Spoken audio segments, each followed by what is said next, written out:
Hey there, horror movie tea sippers. The following podcast episode will contain spoilers for the movie we are about to review.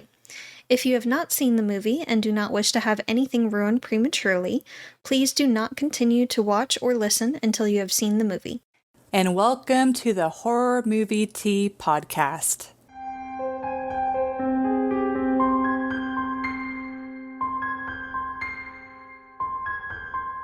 Today we are covering 30 Days of Night.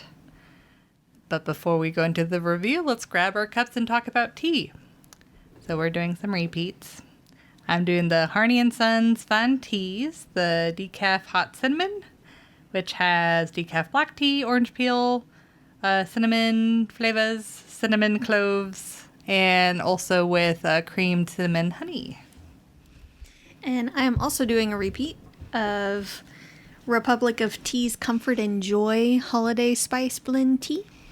And it has black tea, cinnamon, natural flavor, cloves, licorice root, and apple bits. And thank you to the Republic of Tea for allowing us to continue to do what we love. And for our lovely tea sippers out there, pour yourself a cup of tea, sit back, relax, and we hope you enjoy the review. So 30 Days of Night. Still a better love story than Twilight. Don't copy me. It's true, though. So for those who may not know, if you're far up enough north, there are times where there'll be like no night or no day.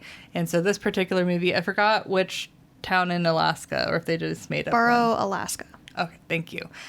In Alaska. They're about to have a month where there's no sunlight.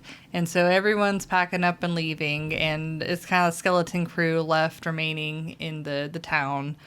And people that don't want to leave, people that can't leave because of jobs. Yeah, like a whole slew of reasons. And it's like a very yearly like thing that they're used to. But the twist about this particular time is vampires have been taking advantage of this time and have been going from town to town each year to feed upon the people. And No, this was the first time. It was the first time? Yeah, they even said we should have done this years ago. Oh, okay, because I remember them talking about moving to Wainwright, like, next. But yeah, that was their plan. Oh. This was the first time they had started doing that. Okay. Hence the freighter. My bad. Mm-hmm. Okay, gotcha. But yeah, so these vampires decide to take advantage of having 30 days, no sunlight, so they don't die. And it's the town protecting themselves, so the end. So for entertainment, this is definitely a good, solid, like, creature feature. Like, you get what you pay for, you know. There's carnage, lots of, like, tension, and if you look too closely at it, there are too many holes. yes, it is one of those movies where Please take it at surface level. It is very surface level. Don't really dig into it. Don't go too deep. So it's like, it's a movie that if someone was like, I want to watch it, I would be like, okay, sure, whatever. But it wouldn't be a go-to movie for me. I feel like it's one of the better vampire movies. As far as vampire movies go. But there are definitely better ones out there still. I don't know. I mean, it's a very different type of movie, but Underworld is pretty solid. Yeah, it's a very different type of movie, yeah. Yeah, I'm trying to think of, like, horror vampire movies. What I really liked about this is they didn't romanticize the vampires in this one. Oh, yeah. It's very much, like, 100% horror. Oh, yes. But I believe, didn't 30 Days of Night come out before the Twilight movies? Yes. Yeah. So it's kind of before that became a whole thing. Yes. Yeah. I'm pretty sure it came out before Underworld, too. If I recall right. It's almost like the like Nosferatu or like the original Dracula vampires. Like that's kind of the vampire to expect. They are predators. Yeah. We are their food source. They don't want to romance us. They don't want to live among us. They don't give a crap. They just want to eat. Yes. They want to go nom nom.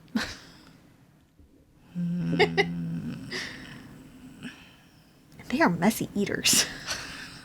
Just say it. I think I'll give it a 7. Yeah. But yeah, it's like it's an older movie, so no. I'm just saying. I mean, it's Came not out in 2007. that was like Shush. Do not say it. okay.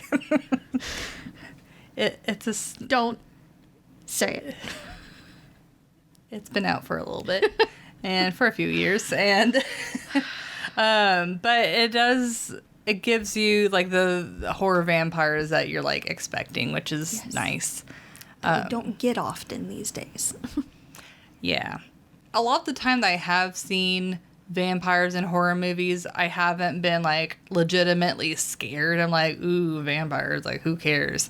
But like this Where's one, the steak? yeah, Where's the machete? right. But it's like in this one, it definitely feels like they are a lot more dangerous. Oh, yes. Like people like huddling in attics. This is a problem. Yeah, like and even them hiding in the attic, they're like, this isn't enough. We eventually will have to move and have to figure something else out. This is just a temporary solution. Yes. And We need to sleep in shifts. yeah. So they definitely do a really good job in portraying the fact of how dangerous these vampires are. And the different reactions people have to the situation. Yeah, like some panic and run out or try to get out of town. Others hide. And some others kill their families and try to kill themselves. Yeah. Others just try to survive. Yeah. Or fight back. Yeah. So. Yeah, a nice range of like characters and reactions. So like a pretty solid, like it's nothing special. It is what it is, but it's a good solid horror vampire movie. Definitely. It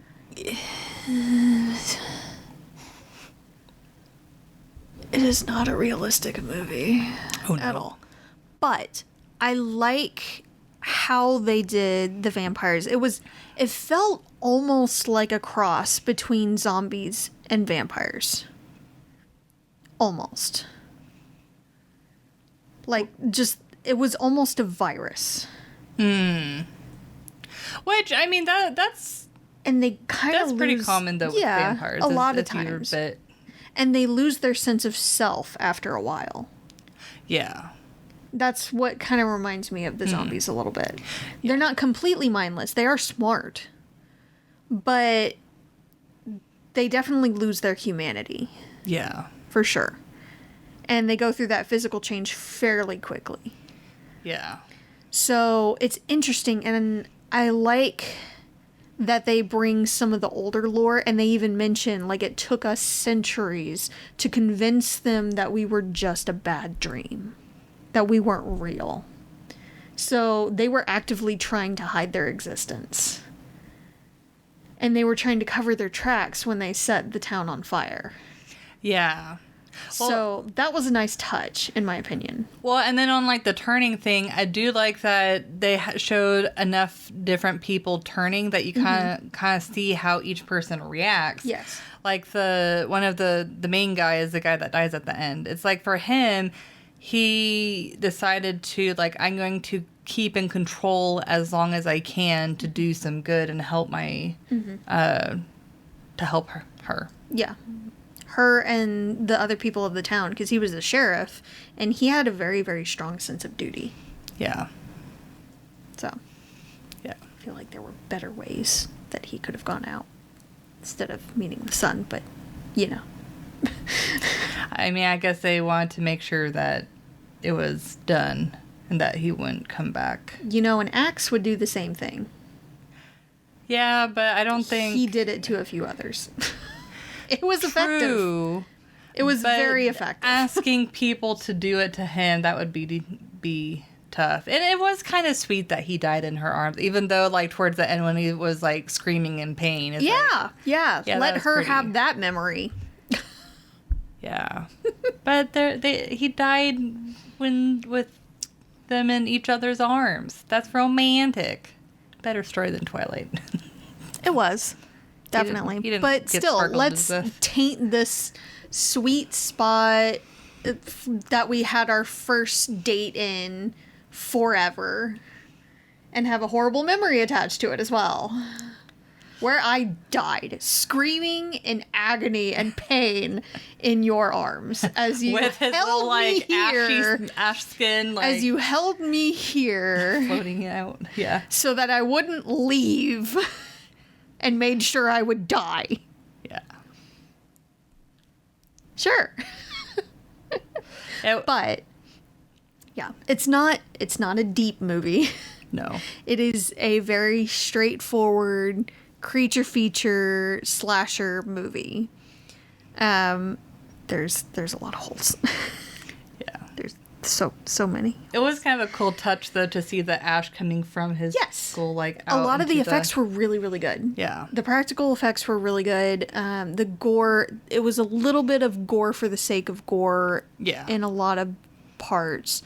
So if you're not big on gore, this might not be the one for you. It wasn't, like, too bad, but there was a lot. Yeah. I really liked how they did the teeth.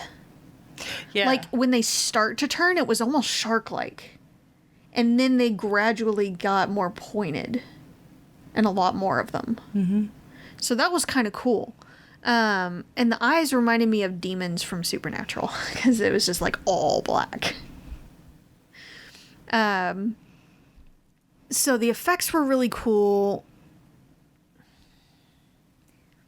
But some of the deaths and some of the decisions that were made and all, I couldn't give it higher than a 7.5. I can't. Also, they killed the dogs. Every sled dog. Yeah. Brutally. Not cool. Could have just let them out. Set them loose. No. Nope. Gotta slaughter them all. Assholes. Rude. I wonder if it was almost a callback to The Thing. Maybe. But they were trying to take out all modes of transportation Yeah. that they could. Because they wrecked cars. They took out the helicopter. Like, they tore the helicopter apart. Yeah, like, they had a strategy. Oh, yes. They took out the brakes on the machine because she got hit with it. That was sabotage. Because there was a whole bunch of other vandalism, too. All of the sat phones were taken and burned. So they were actively trying to cut off that town Yeah. from any means of escape. Because it's said in the movie that they were like 80 miles of wilderness away from anyone. Yeah. That's prime vampire eating So time. you miss the plane, you miss the last plane out of there, and you are not going anywhere until the roads are clear again. Which is at least a month. No. So, but because they killed the dogs, I can't give it higher than that. And the holes. But it is, other than that, it's, again, if you just watch it surface level, don't dig into it, it is an entertaining movie. There's a lot of tension in it. There's a lot of very interesting scenes. And I like how dangerous these vampires are. And not all of the decisions are stupid. So. Yes. Oh, realism. It's such a toughie. Like, what is it with us picking movies that have such a hard realism scale? I don't know why we do this to ourselves. I know, because it's vampires. Like, I know what we am have I to supposed set to do with some that? allowances aside for it. We do. Just because that's what we do with the other ones. We set some allowances aside. In this world, vampires exist, and these are the rules for them. Oh. Okay. So allowing for that. I mean, the characters, like, their reactions, having the varied amount of reactions, and then whenever they're turning, I feel like that's pretty spot on. And it's like, if vampires were real, the fact that they strategized with, like, cutting off the town, like, that's pretty good. I'll give it a 2.5. But it's like some of the deaths, and honestly with that movie I was like more sucked into like figuring out how the characters would like live, and there ended up being like a point in time where like I stopped paying attention to like how realistic the movie was and was just like enjoying the story, which is a good thing. That's good. That's a very good thing. That's a good sign. Yes. So the fact that it can do that even though it's not very realistic, well done. Well done. It's immersive. That's hard to do. It's a very fine line there. So, good. That being said, the vampires were kind of stupid. Because the way they were initially attacking the town, everyone should have been dead within the day. Maybe a couple days. Because after that initial attack, instead of just standing around waiting to see if anyone's going to come out of a house and tracking them down and getting them, I feel like they would have systematically gone house to house. Yeah, that would have been the smart searching move, yeah. thoroughly and torching the house after they checked it. Yeah. Because they're going to do it anyway to cover their tracks. That's very true. That's smart. Yeah. And also, if they happened to miss anyone in the house that they just checked and they set it ablaze, then chances are either the person's going to burn to death, in which case they don't have to worry about them anymore, or they're going to run out of the burning house because they'd probably rather be eaten, which would be maybe quicker, usually quicker, than Hopefully. burning to death. In which case they have another meal.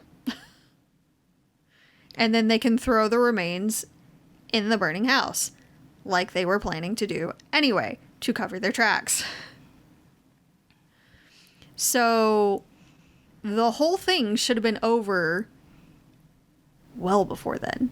The fact that there were people still alive after 30 days is BS. And huge movies got a movie thing. Huge movies got a movie thing. Call it bullshit. On the whole thing.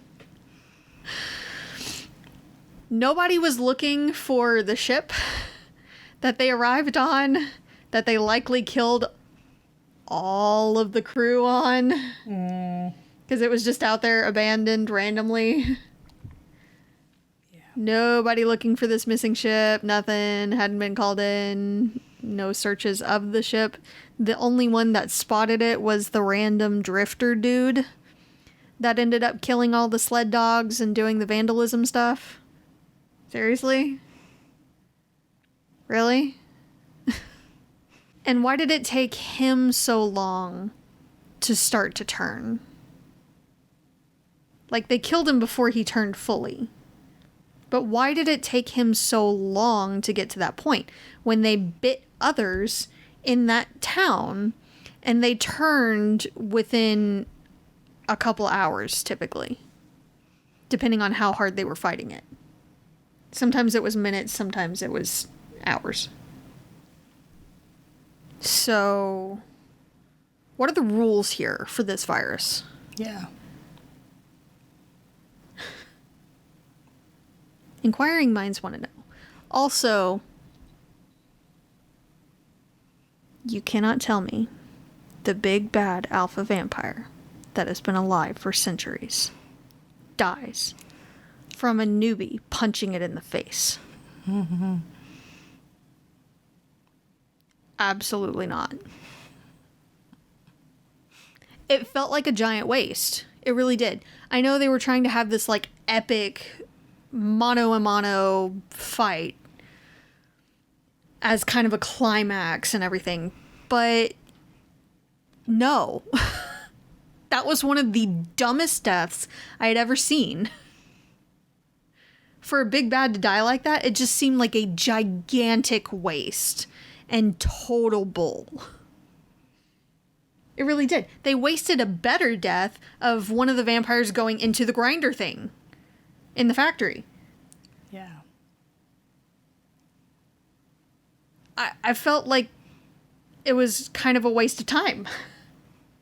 Also, more people should have been shooting for the head. Yeah. I know the body is a bigger target, but when they're running directly at you, aim for the freaking head. Especially if you have a shotgun. I mean, come on. How are you going to mess with that? The dude that blew up the road flare box that looked like dynamite, honestly, he should have been dead. It blew up at his feet. He should have been dead.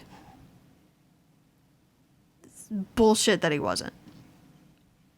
It's kind of nice of them to crush his head. It was quicker, and he wasn't eaten, which is why he was trying to kill himself the other way instead, because he didn't want to be eaten. So it was nice for them to grant that, but he should have been dead with the blast, for sure.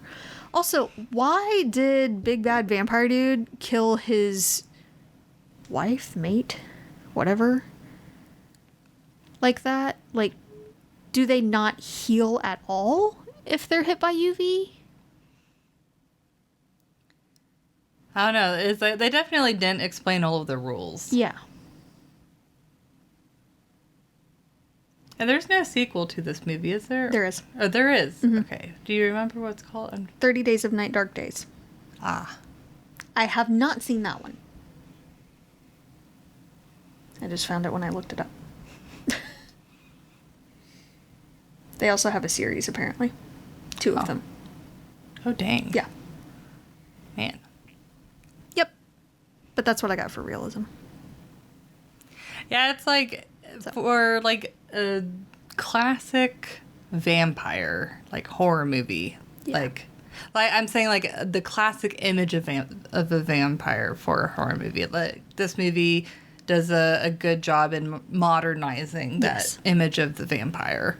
But because of things that it just movie's got a movie, it can't get higher than a 2 for Realism for me. I can't. But I can't do it. pretty good, pretty decent movie though. Like it's one of those movies where it's like I don't think you're necessarily missing a whole lot if you don't watch it, but it is worth the watch. Yeah. It is. It's a good one to pass the time. Again, don't dig into it. Yeah. Just take it as is. Yep. It's not a deep movie. Thank you for joining us today, and let us know what you thought of the movie. And if you'd like to recommend a movie, game, or tea, you can leave us a comment or join our Discord server. And if you'd like to keep up to date with our content, you can find our link tree listed below. And if you'd like to support us monetarily, we have a Teespring and PayPal, or we have our affiliate link with Republic of Tea available. And it does not affect the price of the tea. It just allows us to continue to do what we love. And you can find all of the sites mentioned linked below. But until the next time, guys, stay safe and stay spoopy. Bye!